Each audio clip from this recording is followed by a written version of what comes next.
Namaste everyone. Welcome to second PUC physics class. We were discussing about semiconductors, PN junction especially.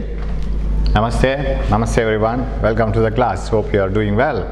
So we will proceed with the PN junction. We have developed a p-type semiconductor by doping a pure semiconductor with the trivalent impurities on one side, and another side doping the same semiconductor, the rest of it, with the pentavalent impurities. And whenever you dope a semiconductor with the trivalent or pentavalent impurities, we have some holes and electrons in that, right? So this acceptor impurity or trivalent impurity creates one hole because it cannot supply electrons, valence electrons, to all the four neighboring bonds, but it can supply only 3 electrons, trivalent impurity. So it will leave one bond vacant. That is called a hole. Now where will be these holes in the semiconductor? Suppose you take a semiconductor like this, and a pure semiconductor at room temperature will have a few electrons and holes which are equal in number. Because the reason is, if an electron is made to jump to the conduction band, and if a bond is broken because of thermal energy, definitely there will be a free electron and a free hole.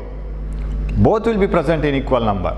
So their numbers will be equal, and they are thermally excited, thermally produced electrons and holes. Electrons will be in the conduction band, and holes will be in the valence band. If you dope and produce some holes and electrons, where they will be? That is a different one. Suppose there is a semiconductor, and you know that and suppose this is p-type semiconductor. What do you mean by p-type? Number of holes are more and number of electrons are less. These holes are created because it has been doped with many trivalent impurities, and there may be some holes because of thermal excitation, say 3 holes. 3 electrons might have gone to the conduction band, leaving some holes in the valence band. So what happens? Equal number of electrons. So these electrons, 3 electrons, are because of 3 holes. They are thermally excited. But the 3 holes created because of thermal excitation will join with the holes in the holes because of the doping. Now what is the difference between the energy levels of doped energy levels of holes produced by doping and holes produced by thermal excitation? They won't be in the same energy level. So what happens is, you know that the energy level diagram is like this. So energy in electron volt, and here is the conduction band, and here is the valence band. This is valence band and this is the conduction band. And the difference in the energy level of the bottom of the conduction band and top of the valence band, that is called energy gap. This one. Now whenever a pure semiconductor is doped with the trivalent impurities, the holes created, the bonds which are left with an electron, that is what you call hole, and that will change its place from one point to another, because other electrons will come and complete that hole, and the hole gets shifted to the other place. Now where are those holes? Those holes which are formed by doping will not be found in the valence band. The dopant holes, the holes created by the doping atom, they will form their separate energy level, which is just above the valence band, somewhere here, so this energy difference is some 0.01 electron volt. So at an energy level which is just above the valence band, about 0.01 electron volt above the valence band, all the donor holes, that is holes created by the dopant atoms, will have their own energy. So holes of the dopant atom, holes produced by the dopant atoms will have their separate energy level just above the valence band, and this energy level is called donor level. This is called donor level. So if you are asked to find out if you are asked to write what is donor level is the energy level of the holes produced by the dopant atoms just above the valence band. Similarly, if you dope a semiconductor with the pentavalent impurities, you know that many electrons are created, because pentavalent impurities can satisfy all the bonds in the neighborhood right? For example, phosphorus can satisfy all the bonds and it will have still one more electron left with, and that becomes free. That is called free electrons. So there will be plenty of free electrons created by the pentavalent phosphorus or antimony or bismuth. But there are electrons which are thermally excited, which have absorbed energy from heat, and they might have gone to the higher energy level. Say they are like this. Then equal number of holes are left behind in the valence band. Now where are these electrons which are created by the pentavalent impurity? Because of the excess of electron for forming the covalent bond, because they have 5 valence electrons. They form a separate energy level just below the conduction band. So if you draw, this is p-type. In a p-type semiconductor, just above the valence band, all the holes created by the donor impurity will be having their energy levels. Their energy is little bit different. Now this is conduction band and this is valence band and conduction band, and electrons which are formed by the dopant atoms, free electrons created by the dopant atoms, they will form an energy level just below the conduction band here. So this is called, this is acceptor level. I have changed the meaning. This is called acceptor level. This is called donor level, because you know that pentavalent impurities is a donor impurity. It donates one free electron, whereas trivalent impurity is an acceptor impurity which is ready to accept an electron. It creates a hole. So boron, indium, gallium, they are all trivalent impurities. They are called acceptor impurities. They go on creating holes which accepts, which is ready to accept an electron. Whereas pentavalent impurity like phosphorus, antimony, bismuth are all arsenic, they are all pentavalent impurities and they donate one free electron. That is why they are called donor impurities. So this is donor level, this is acceptor level. Very sorry, this should be an acceptor level. And here also the difference in energy, it is just below 0.01 electron volt. So at an energy level of 0.01 electron volt below the conduction band, these electrons created by the pentavalent atoms will remain. And suppose you supply a small energy, that is what you call external biasing. We have seen it in the previous class. If you connect an external battery, external biasing circuit, these electrons and holes will cross the junction, right? That is how it is explained. Now when you supply the external energy, small external energy is enough. These electrons in the donor level will go to the conduction band and they can become free electrons. And a small energy supplied to the p-type semiconductor will make these holes to go to the valence band and they can move. So remember, for the motion of electrons and holes, that is free electrons and holes, holes should be in the valence band, then only it is free.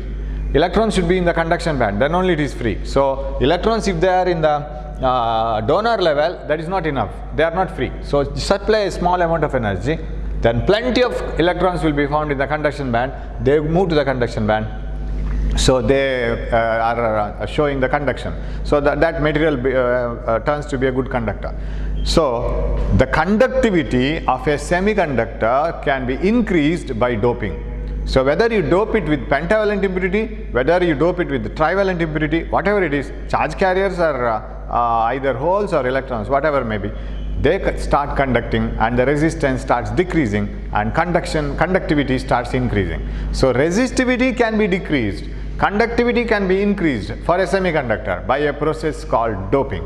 So that creates this donor level and acceptor level. So electrons, holes will be found here, electrons will be found here. Small supply of energy will be enough to make them to move to conduction band or valence band and ready for the conduction. Okay, so this one I have forgotten to explain. Okay, now, so in the p-n junction, what happens?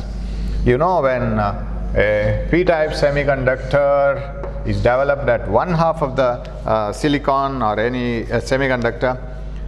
So here p-type, all holes except few electrons, because all these holes are not the holes created by the donor impurity, but majority of them are from donor impurity. There may be a few thermally excited holes and equal number of electrons like this. Similarly here, all electrons, this is p type, this is n type electrons here.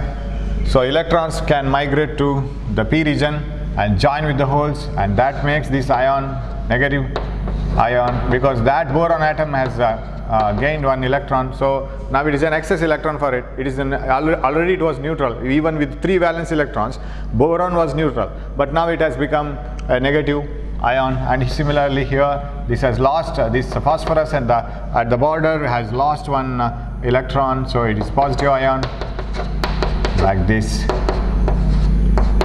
Okay, so that is called depletion layer. A layer of positive and negative ions are developed on either side of the junction, and this happens at the junction. It won't happen here because crossing starts at the border, right? At the border only we have disputes. We don't have disputes at the center of the nation. Only at the borders there will be, because that is the best way where we can fight with. Similarly, here is the region where the exchange takes place. Okay, so there is a barrier potential developed very similar to this one, minus plus.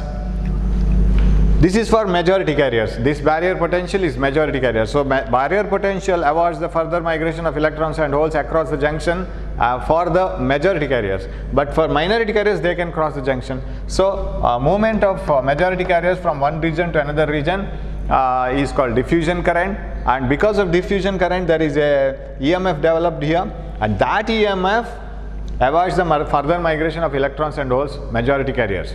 But for minority carriers, this potential itself can make them to flow. So they can cross the junction and they can produce a current, because further migration, because remember, these electrons have been, these ions have been produced by the migration of electrons from here. So these electrons or these ions will not allow the further migration of electrons here, whereas these electrons can bring about the migration of holes, right? They can invite the holes. These ions can invite the holes here. These these negative ions cannot invite further electrons, because they repel the movement of further electrons, majority carriers from here. But these ions can invite these minority carriers definitely, so they can move across the junction. Similarly, these positive ion created because of the loss of one electron to this side, this cannot allow these holes to move from here to here, but it can allow these electrons to move from here to here. So they move across the junction, producing a current called drift current. So there is a diffusion current and drift current. When the diffusion current and drift current are equal to each other, the diode is ready and the net current will be 0. No current will be flowing through the diode finally, and everything will stop. So an equilibrium is reached. Now what do you mean by and if you want more holes to cross the junction, more electrons to cross the junction, from n to p side more electrons, p to n side more holes. And if you want more number of amount of current, both from electrons and holes, and we have the charge concentration, we write, so number of holes into number of electrons is can be written as n square, right, here, because both are responsible for the flow of I don't go for the derivation of this. Both are responsible for the flow of current. Of course, electrons may be flowing opposite to the holes direction, but current direction is same in both. So current due to electrons plus current due to holes is the total current in a semiconductor. Now, so if you want more holes and electrons to cross the junction, you have to bias it. What is this biasing? This is called forward bias. If P side of the diode is connected to the positive of the battery, N side of the diode is connected to the negative of the battery, this is called forward biasing. And during forward bias, if you go on increasing the battery voltage, this one from 0, 0.1, 0.2, 0.3, 0.5, 1, 1.5, 2, 3, 4 like this. If you keep on increasing, this battery is opposite to the barrier potential. So as the electrons and holes which cannot cross the junction because of the barrier potential are given with the energy, when they are energized, we are calling this biasing, means energizing the junction. The width of the depletion layer goes on decreasing. The layer where ions are present, its width goes on decreasing, and the barrier potential also decreases as this is increased. The net barrier potential decreases, because if you can take this as minus something volt and if this is plus volt, what happens is, when suppose this is minus say 0.7 volt, this is 0.7, I take it as minus 0.7 because it opposes the motion of electrons and holes. I give you a 0.1 volt here. When I give 0.1 volt, electrons and holes can't cross the junction. Why? Because 0.1 volt is not enough to cross the junction. Already there is a barrier potential. So what is the net voltage now? 0.1 and minus 0.7, that is minus 0.6. Increase this to 0.2. 0.2 and minus 0.7, minus 0.5. So the width of the depletion region decreases and barrier potential also decreases. And we show it like this. If the energy of the electrons, if it is shown like this, say these are the energy levels of different electrons and holes on the either sides. And you know that the holes are always found in the valence band and electrons in the conduction band. So if I show the potential of electrons and holes like this, as you increase the forward bias voltage, that means when you connect P side to the positive, N side to the negative, when that voltage is increased, we are simply crossing over this barrier potential. We are simply trying to decrease the effect of barrier potential. We are supplying the energy to the electrons and holes and asking them to cross the junction. So the width of the depletion region decreases and width of the potential barrier also decreases. So this goes on decreasing. The barrier potential decreases. This is the barrier potential. This is the potential difference across the junction when no forward bias is applied. When forward bias is increased, the barrier potential goes on decreasing. When the electrons and holes get sufficient energy to cross the junction, they cross over the junction and they produce a current. And that current is because of the motion of electrons and holes, majority carriers. So it is diffusion current, right? Again diffusion current. So they, but from the help of external battery, that's all. So current flows and we write that in the graph like this. So this is current, forward current, and this is plus and this is forward voltage, and current rises sharply after certain voltage because the energy given to the electrons and holes should be at least more than the barrier potential energy or barrier energy. So they cross the junction and they produce a current. So the voltage after which current increases sharply, that is called cut-in voltage. During the forward bias voltage given, after which electrons and holes can cross the junction and produce a large amount of current in the order of milliamperes. This is milliamperes, and that voltage after which current rises sharply is called is called cut-in voltage or knee voltage. We call it as knee voltage, like this. Vk. Vk means K means knee. Knee voltage. The voltage after which electrons and holes can cross the junction and the diode conducts. Resistance of the diode is now very less because it's a very good conductor now. Resistance of the diode is very less and it can be calculated like this. R is equal to. How do you calculate it? If you want to calculate the resistance of the diode in the forward bias, you have to get the slope here. You have to get the slope here because this is the path where it shows a straight line. Get the slope here. This one. What does this slope indicate? I milliampere. See, this is the change in current for a very small change in voltage, right? This is delta I for this much of delta V. So this is called dynamic resistance of the diode. What is that? Slope, 1 by slope, right? It is not simple slope because slope is always y-axis by x-axis. But this is not y-axis by x-axis. This is x-axis by y-axis. So that is 1 by slope. Can you understand this? 1 by slope gives the dynamic resistance. Why dynamic? You know who is a dynamic hero? Who is very active, right? Who is ready at any moment to beat any number of enemies, and he is very active, like Mercury. So dynamic resistance means the resistance when the diode is conducting, when it is very active. So diode conducts during forward bias, gives very, very small resistance. Here itself you can conclude it is very low resistance. Why? Delta V is very small, denominator is very small. delta is large, numerator is large, numerator is small, denominator is large. When numerator is small and denominator is large, answer will be very less. So dynamic resistance of the diode during forward bias is very less, and it acts like a good conductor. Beyond cut-in voltage or knee voltage, electrons and holes cross the junction and you will get a heavy current in the diode in the order of milliamperes. What about reverse bias? Right, what do you mean by reverse bias? Connecting the positive of the P region of the diode to the negative of the battery and N region of the diode to the positive of the battery, that is called reverse bias. Now you see this potential difference is very similar to this one. You are supporting the barrier potential now by giving an external energy. You are not supporting the electrons and holes to cross the junction. You are making them to move away from the junction. So electrons and holes are trying to move away from the junction. This won't create a current, because they have to cross the junction and produce the current. And the width of the depletion region goes on increasing. Barrier potential increases.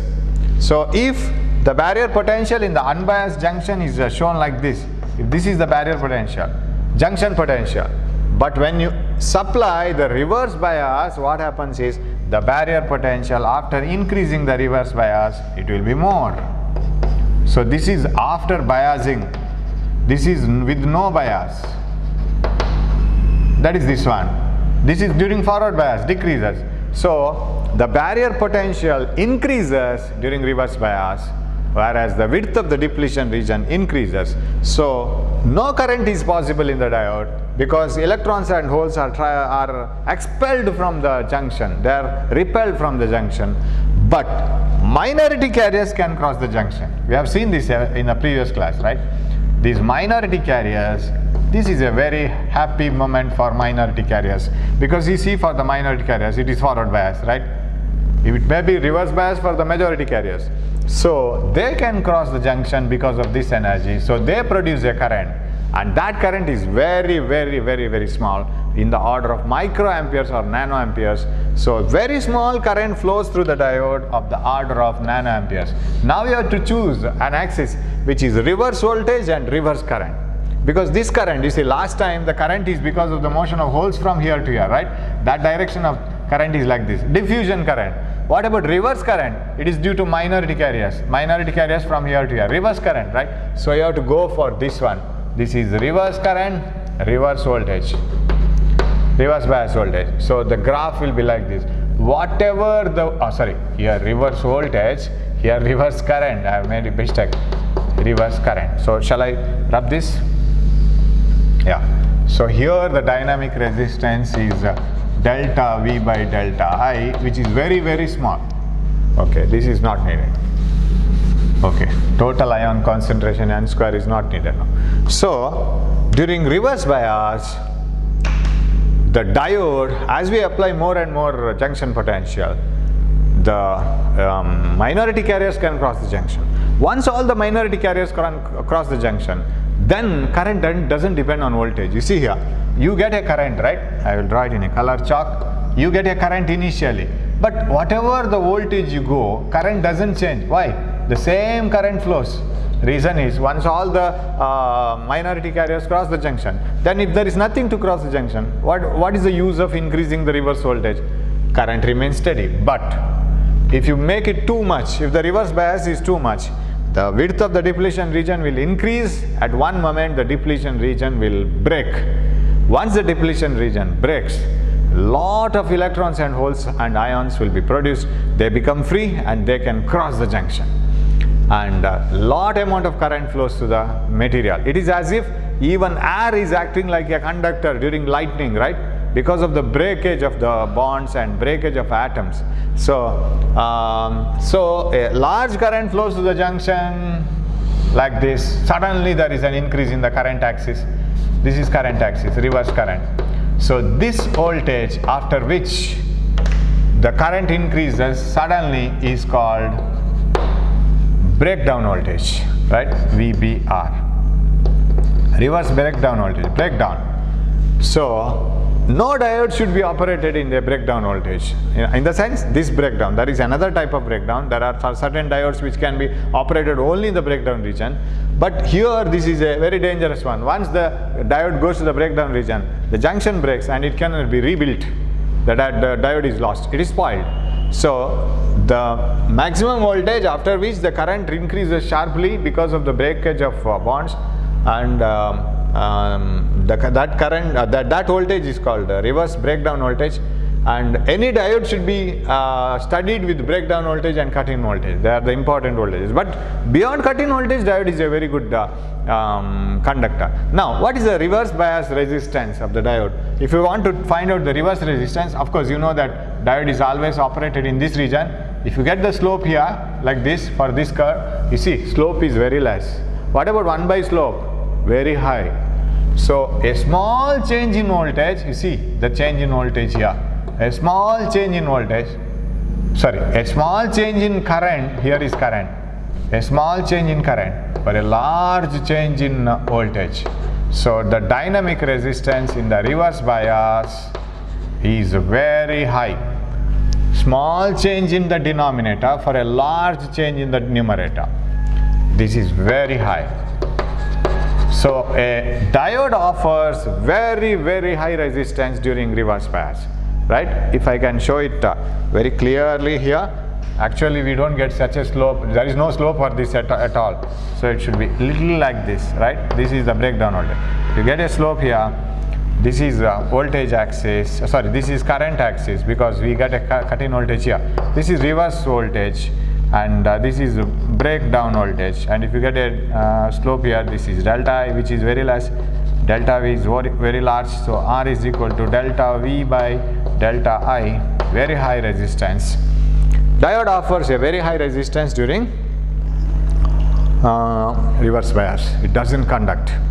This property of diode is very much useful in future now, or in many of the technical applications. Diode conducts during forward bias, so if you forward bias the diode, no resistance. It can allow the charges to flow through. If you reverse bias it, it doesn't allow the charges to flow through at all.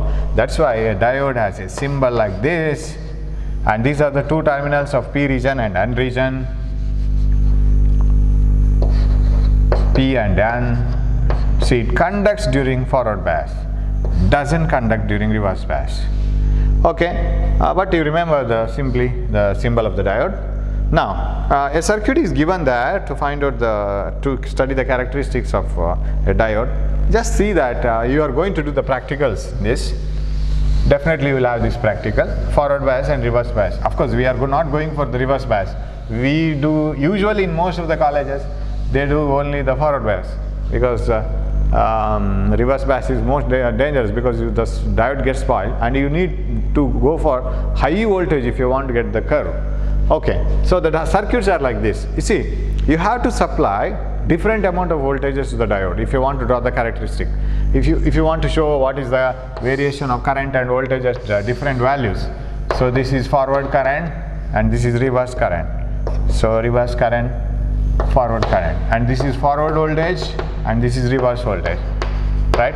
So you have to apply different voltages and find out current, right? So in order to apply different voltages, what do we do is we connect a rheostat. What is a rheostat? We have a rheostat like this. Suppose this is a battery, fixed battery. You connect it to a rheostat like this. Rheostat is an instrument which contains a tube like this, non-conducting tube, on which many wires are connected like this. Wound, not many wires, single wire is wound like this. Say take a PVC pipe, wind a wire over it. You might have seen this instrument kept by the side of the table when you are doing first PUC practicals.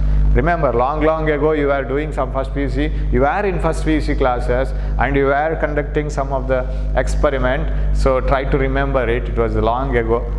You might have seen this instrument in the first PUC in the laboratory, because when there is no second PUC experiment, usually it will be kept aside. This is a rheostat, and there will be a coil wound over a tubular non-conducting material.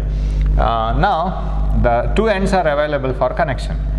There is a armature here which can move. You can move this. It is over a rod.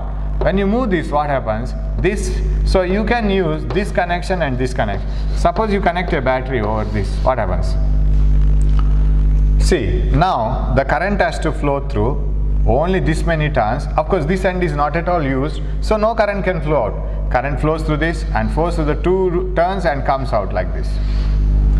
And if you just move this armature here and connect it here to this turn, current flows through many turns and comes out and completes the path. And if this armature is kept here, so it is over the tube, it will be moving like this, over the tube. So it connects all the wires. Wherever you want the connection, it connects all the wires. Now the current has to flow through many turns and then it has to come out. So you can change the number of turns. When you change the number of turns, current changes because resistance changes. Okay, so that is shown, that coil is shown here like this. See, this battery develops the voltage here. If you want to use that voltage, different voltage, then what you have to do is you have to connect it like this. So here I am going to open this later. Here should be a diode, and what else? Yeah, like this, and here is the voltmeter, plus and minus. Voltmeter should be here, and here should be the diode, and here should be the rheostat. This is the battery which has to be connected, and as I move this armature, this is the symbol of the armature in the circuit. As I move the armature here and there, what happens is the current through this circuit changes, that produces different voltage. Sir, where will you connect the ammeter in order to measure the current? Ammeter is measured, connected here. So microammeter, because sorry, milliammeter, you are doing for forward bias. Sir, how do you say that this is forward bias now? Very simple. Milliammeter plus minus. You are going to study this when you study current electricity, all these symbols. And okay, P side of the diode, N side of the diode. This is forward bias. You see, positive of the battery, P side, negative of the battery, N side. Correct? Now, how do you connect reverse bias? Okay, go on increasing this. You are increasing the voltage, increasing the current. You get the like this. So if you find it difficult to study this circuit, of course no problem, you are going to study this in detail later. Okay, when you do the practicals, you will clearly understand why should you have an ammeter, why should you have an voltmeter, how they are connected and all.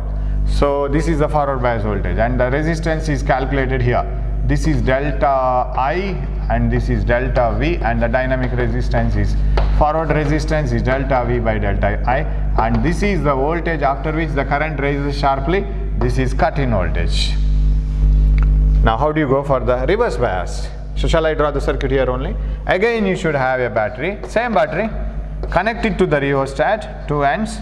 Now you get a voltage here, and if you want to vary the voltage, you have to connect it to, okay, diode, but reverse bias. Change the nature of the diode. So it has to be connected here. You can connect this anywhere. That is what is that armature flowing over that tube like this. So it moves over the tube like this. If this is the tube, it moves like this. Okay, then this is the N side, P side. And you should have an voltmeter in order to measure the voltage. This is plus, this is plus, this is minus. And the P side of the diode is connected, N side of the diode is connected to the positive of the battery, P side is connected to the negative of the battery. So, and here you should have an ammeter. Now it is microammeter. Why? Because it is reverse bias.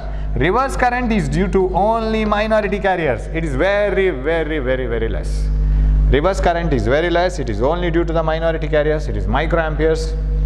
Okay. So this is reverse bias circuit. Only the diode is reversed. That's all.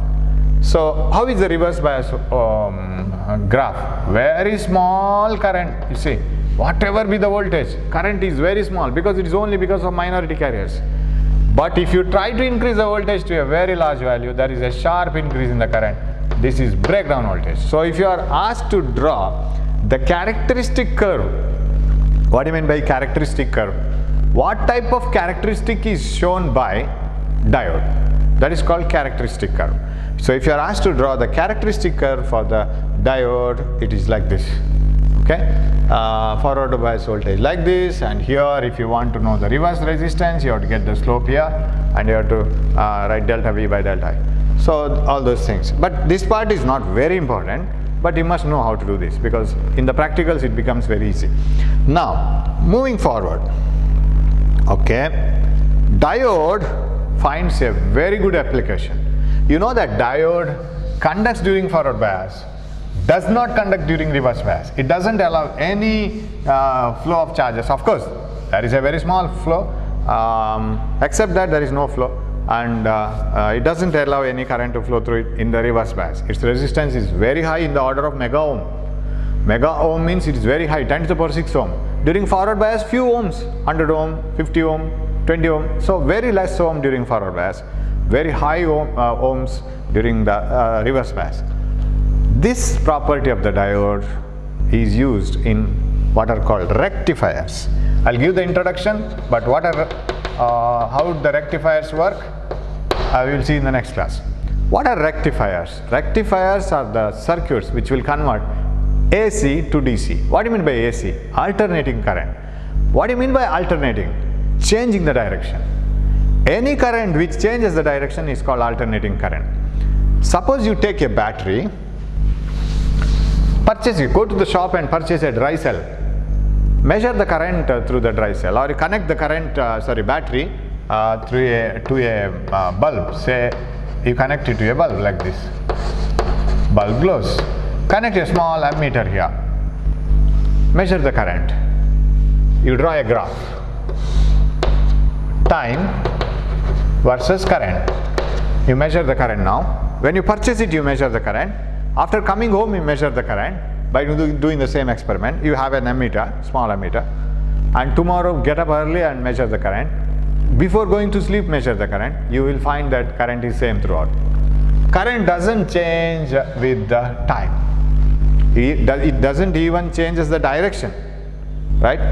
So the current remains constant with the time, then it is called DC, direct current. Then it is called direct current, DC. If the current changes the direction, how sir? AC. You just observe, but this is very difficult to, if you now, as if in your house it is very difficult to demonstrate. This may be done because this battery doesn't send very large current, it sends a very small current, no problem.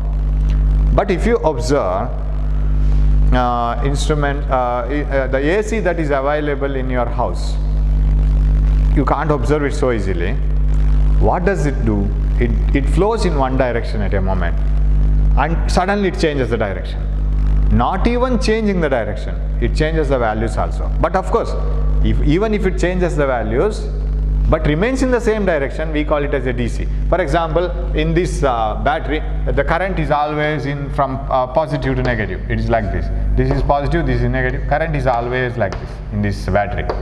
Current is only in one direction, no problem at all here.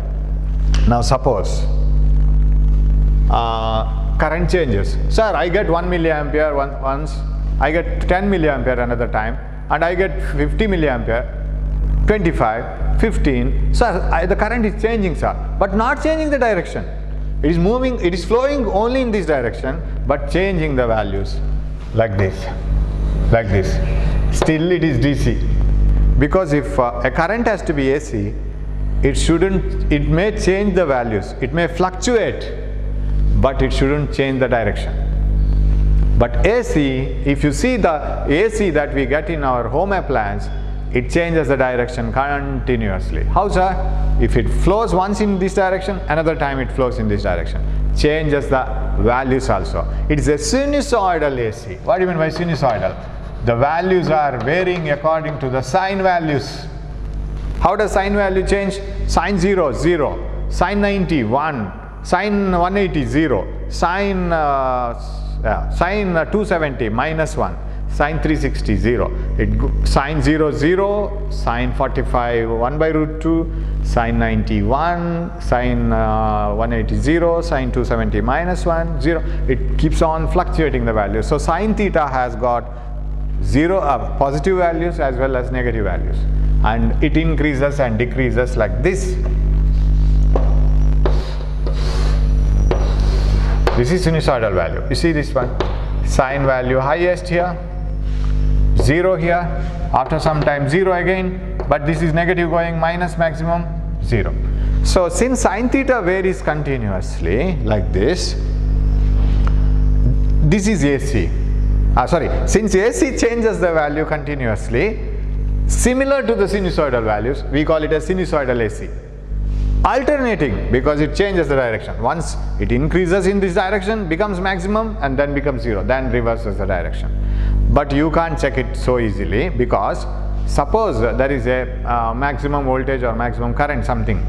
If it starts from 0, increases maximum, becomes 0, becomes minus maximum and 0, then it is called one cycle. Because one cycle of AC is, it should reach to the highest value, decrease to 0, reverse the direction, increase to the maximum value, decrease to the 0. That is called one cycle of AC. Do you know how many times it occurs like this in a second? 50 times. 50 Hertz.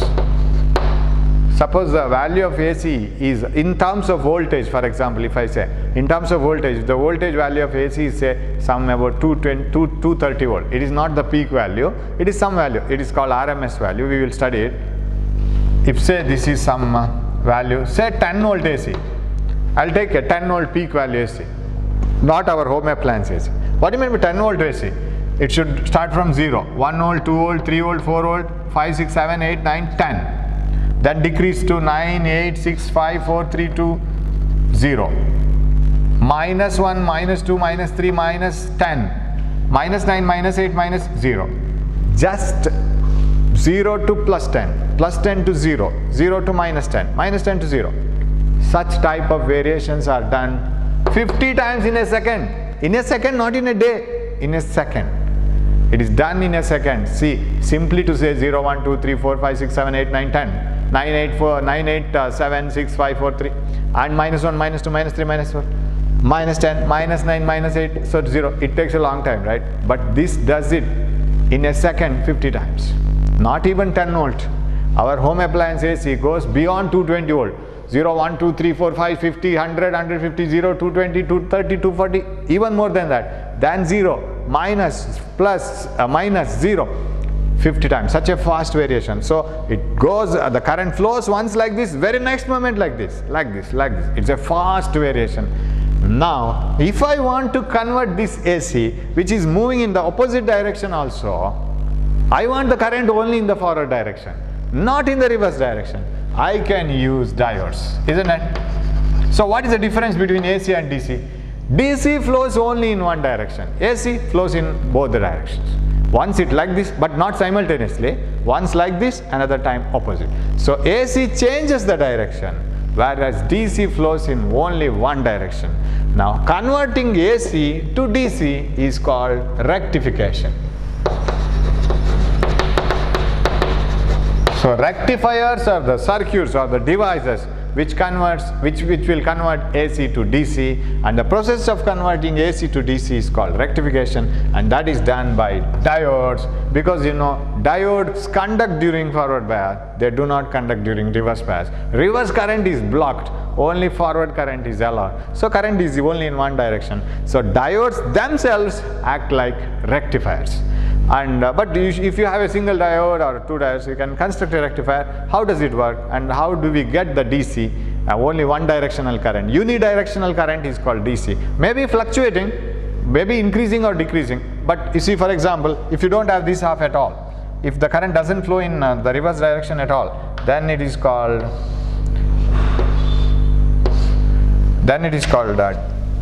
DC. Even if it is fluctuating, current is flowing in only one direction, then it is called DC. So how does it work?